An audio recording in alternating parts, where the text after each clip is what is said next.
ఇస్లాం, Christian, sick, బౌద్ధం మరియు అన్ని మతాలని గౌరవిద్దాం. మన సనాతన ధర్మం మీద దాడి జరిగిన, అపహాస్యం చేసిన, దూషించిన, ప్రాణాలొట్టైనా సరే మనం సాయి శక్తులు రక్షించుకుందాం. జై భారత్,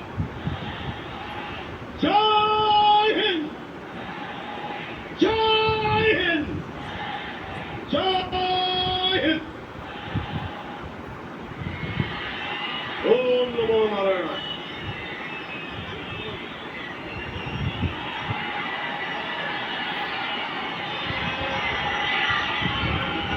నేను వారాహిలో ఆంధ్రప్రదేశ్ రోడ్ల మీద తిరుగుతాను. ఎవరు ఆపుతారో నేను చూస్తాను.